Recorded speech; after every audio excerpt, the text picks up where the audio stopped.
Shalom, terima kasih atas waktu dan kesempatan yang diberikan kepada saya. Di sini saya akan menjelaskan materi tentang pengadaan barang dan jasa. Pertama-tama, sebelum saya masuk pada materi, saya akan memperkenalkan diri terlebih dahulu. Perkenalkan, nama saya Alvin Johannes Mau, NIM 20520026. Langsung saja kita masuk pada materinya. Yang pertama, pengadaan barang dan jasa. Pengertian pengadaan barang atau jasa adalah kegiatan pengadaan barang atau jasa oleh kementerian atau lembaga atau perangkat daerah yang dibiayai oleh APBN atau APBD yang prosesnya sejak identifikasi kebutuhan sampai dengan serah terima hasil pekerjaan. Pengadaan barang atau jasa dalam peraturan meliputi yang pertama, barang, pekerjaan, konstruksi, jasa konsultasi, jasa lainnya. Pengadaan barang atau jasa dengan cara swakelola dan penyedia.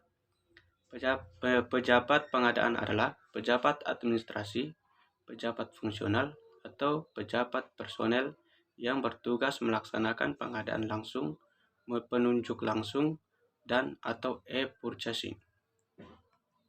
Yang berikut tujuan pengadaan barang atau jasa.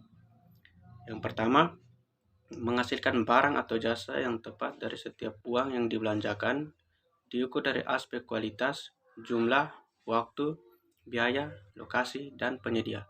Yang kedua, meningkatkan penggunaan produk dalam negeri.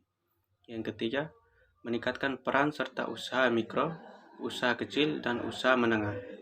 Yang keempat, meningkatkan peran pelaku usaha nasional. Yang kelima, mendukung pelaksanaan penelitian dan pemanfaatan barang atau jasa hasil penelitian. Yang keenam, meningkatkan keikutsertaan industri kreatif.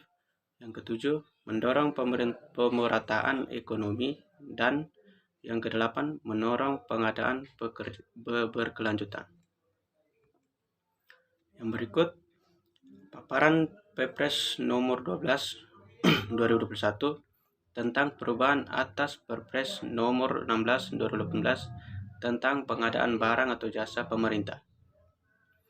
Undang-Undang nomor 11 tahun 2020 tentang Cipta Kerja. Yang pertama, meningkatkan ekosistem investasi dan kegiatan berusaha. Yang kedua, ketenaga kerjaan. Yang ketiga, dukungan riset dan inovasi. Yang keempat, pengadaan tanah. Yang kelima, kawasan ekonomi. Yang keenam, pelaksanaan administrasi pemerintahan. Yang ketujuh, pengenaan sanksi. Pasal 4, pengadaan barang atau jasa bertujuan untuk menghasilkan barang atau jasa yang tepat dari setiap uang yang dibelanjakan, diukur dari aspek kualitas, kuantitas, waktu, biaya, lokasi, dan penyedia. Perpres nomor 12 tahun 2021 merupakan respon atau Undang-Undang Cipta Kerja. Diharapkan agar proses pengadaan barang atau jasa pemerintah ke depannya berlangsung dengan lebih efisien, efektif, transparan, terbuka, bersaing, adil, dan akuntabel. Yang berikut, perencanaan pengadaan. Sumber dana APBD.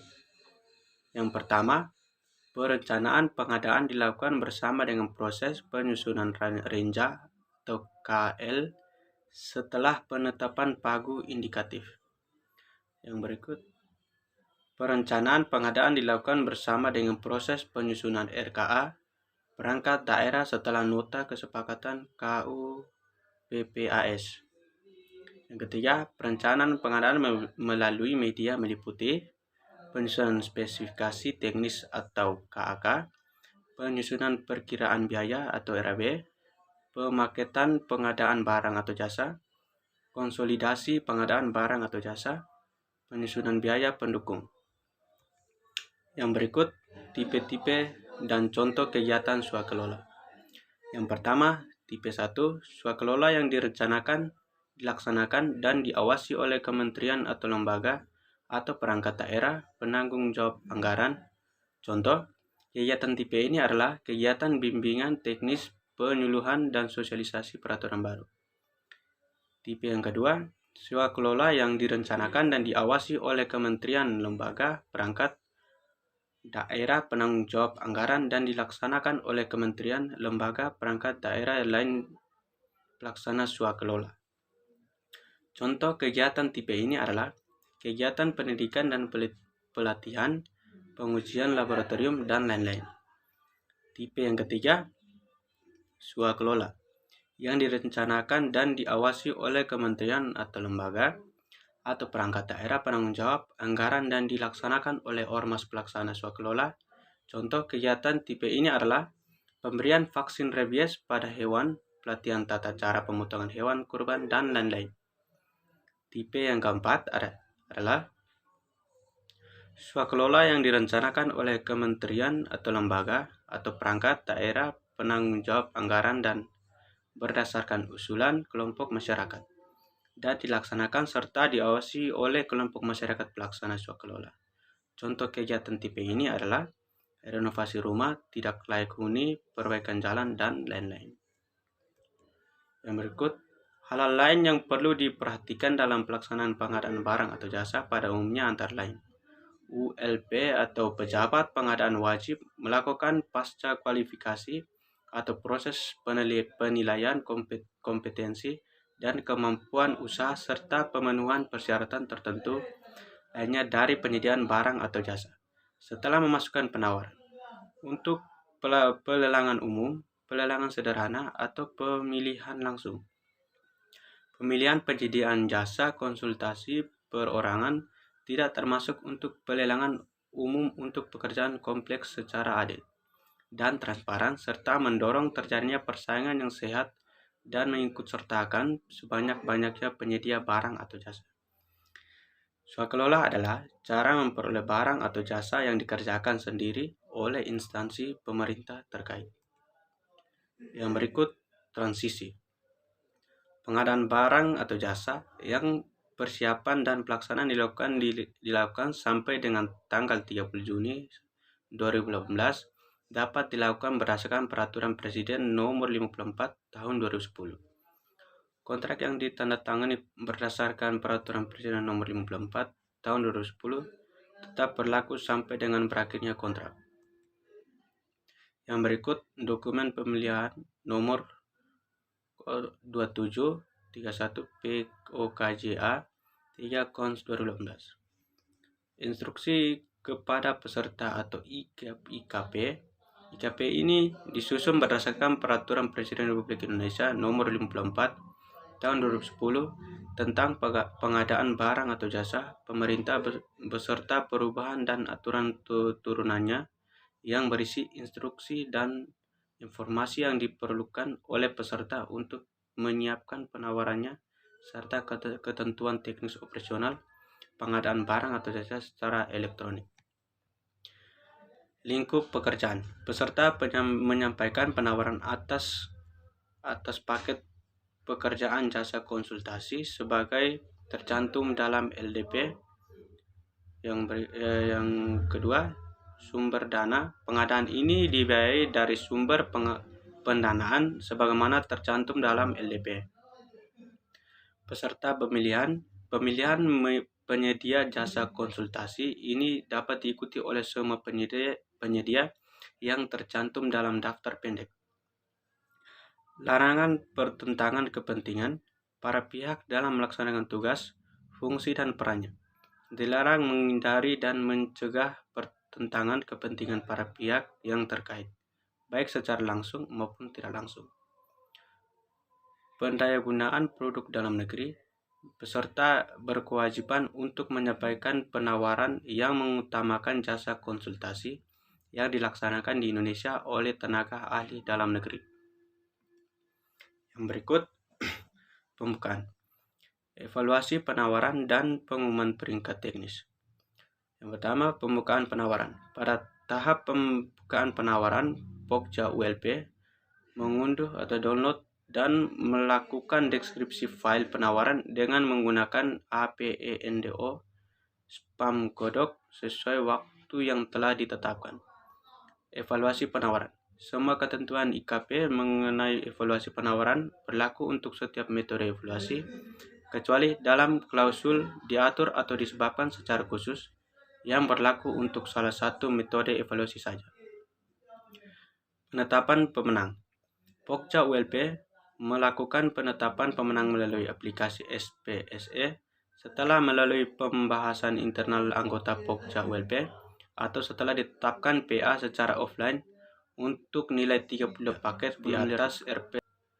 Pokja ULP dapat menetapkan pemenang lebih dari 1 juta penyedia sesuai ketentuan yang terdapat dalam pada informasi paket dalam aplikasi SPSE. Pengumuman pemenang Pokja ULP mengumumkan pemenang melalui aplikasi SPSE, website sebagaimana tercantum dalam LDP, dan papan pengumuman resmi untuk masyarakat. Sanggahan.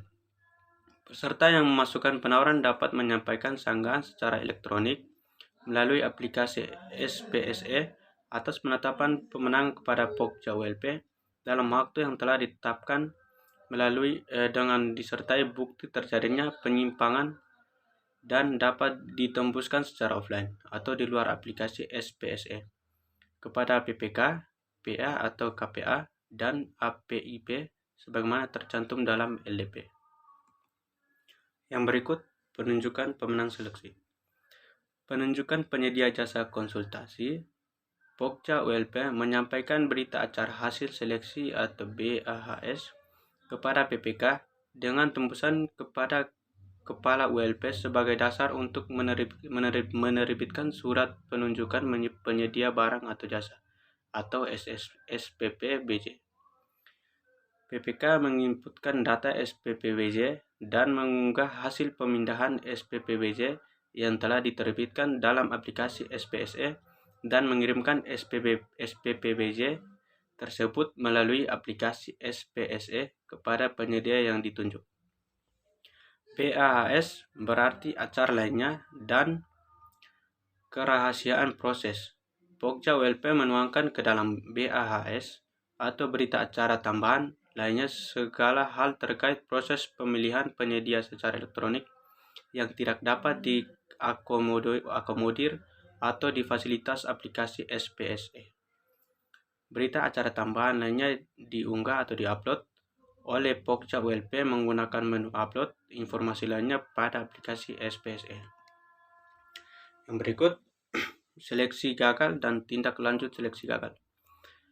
Pokja ULP menyatakan seleksi gagal apabila A. Jumlah peserta yang lulus kualifikasi pada proses prakualifikasi kurang dari 3 peserta. Yang kedua, sanggahan dari peserta terhadap hasil prakualifikasi ternyata benar apabila ada. Yang berikut, seluruh peserta yang masuk sebagai calon daftar pendek tidak hadir dalam pembuktian kualifikasi. Yang berikut, apabila dalam evaluasi penanganan ditemukan bukti indikasi terjadi persaingan usaha yang tidak sehat. Yang kedua, PA atau KPA menyatakan seleksi gagal apabila yang pertama, PA KPA sependapat dengan PPK yang tidak bersedia menandatangani SPPBJ karena pelaksanaan seleksi melanggar Peraturan Presiden Nomor 54 Tahun 2010 tentang pengadaan barang atau jasa pemerintah beserta perubahan dan aturan turunannya. Yang kedua, pengaduan masyarakat atas terjadinya penyimpanan ketentuan dan prosedur dalam pelaksanaan seleksi yang melibatkan Pokja ULP dan atau PPK ternyata benar. Yang ketiga, calon pemenang dan pemenang cadangan 1 dan 2 mengundurkan diri. Yang berikut, penandatanganan kontrak. Setelah SPPBJ diterbitkan, PPK melakukan finalisasi terhadap rancangan kontrak dan menandatangani kontrak pelaksanaan pekerjaan. Apabila dananya telah cukup tersedia dalam dokumen anggaran dengan ketentuan sebagai berikut. Yang pertama, sebelum penandatanganan kontrak, PPK wajib memeriksa apakah pernyataan dalam data isian kualifikasi masih berlaku. Apabila salah satu pernyataan tersebut sudah tidak terpenuhi, maka menandatanganan kontrak tidak dapat dilakukan. PPK dan penyedia tidak diperkenankan mengubah substansi dokumen pengadaan sampai dengan penandatangan kontrak, kecuali mempersingkat waktu pelaksanaan pekerjaan dikarenakan jadwal pelaksanaan pekerjaan yang ditetapkan sebelumnya akan melewati batas tahun anggaran.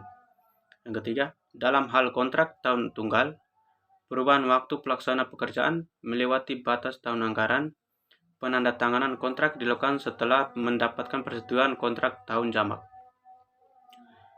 Yang keempat, PPK dan penyedia wajib memeriksa konsep kontrak meliputi substansi, bahasa, redaksional, angka dan huruf serta membubuhkan paraf pada setiap lembar dokumen kontrak.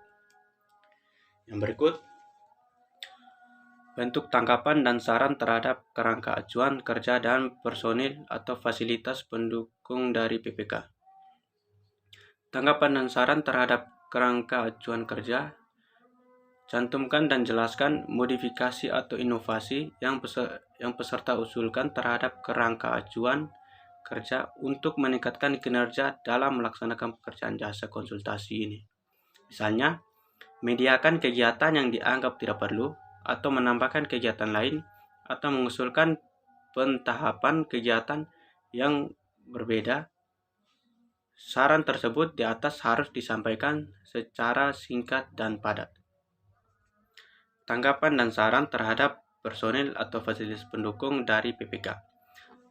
Tanggapan dari perihal penyediaan peralatan atau material atau personil atau fasilitas pendukung oleh pejabat pembuat komitmen sesuai dengan dokumen pemilihan ini meliputi antara lain, jika ada, dukungan administrasi, ruang kerja, transportasi, lokal, peralatan, data, dan lain-lain. Bentuk uraian pendekatan, metodologi dan program kerja, pendekatan teknis. Metodologi dan program kerja adalah kriteria pokok dari penawaran teknis. Peserta disarankan untuk menyajikan detail penawaran teknis, misalnya 50 halaman, termasuk gambar kerja dan diagram. Yang berikut, pelaksanaan konstruksi atau construction. Yang pertama, A. Pemilihan pengadaan barang dan jasa proyek. Masukan atau input untuk rencana pengadaan barang dan jasa proyek. Penggunaan teknis dan rencana untuk rencana pengadaan barang dan jasa proyek. Output atau keluaran dari rencana pengadaan barang dan jasa proyek. Yang B. Proses pengadaan barang dan jasa proyek. Yang pertama, pelelangan atau seleksi umum. Yang kedua, pelelangan seleksi terbatas, pelelangan langsung, penunjukan langsung. Keluaran yang C. Keluaran dari perencanaan pengadaan barang dan jasa proyek adalah rencana manajemen pengadaan, pernyataan kontrak pekerjaan, keputusan membuat sendiri atau membeli, permintaan perubahan. Yang berikut, penyusunan dokumen kontrak. Dokumen kontrak kerja konstruksi didefinisikan sebagai keseluruhan dokumen yang mengatur hubungan hukum antara pejabat pembuat komitmen dan penyedia jasa dalam penyelenggaraan pekerjaan konstruksi. Beberapa peraturan lainnya terkait dengan kontrak disebutkan dalam Perpres nomor 54 tahun 2010 tentang pengadaan barang atau jasa pemerintah sebagai berikut. Yang pertama, adendum surat perjanjian. Yang kedua, pokok perjanjian. Yang ketiga, surat penawaran berikut daftar kuantitas dan harga, syarat-syarat khusus kontrak, syarat-syarat umum kontrak, spesifikasi khusus, spesifikasi umum, gambar-gambar, dan dokumen lainnya seperti jaminan-jaminan, SPPBJ, BAHP, BAPP. Sekian materi yang saya bawakan. Jika ada salah kata dari awal materi yang saya sampaikan, saya mohon maaf.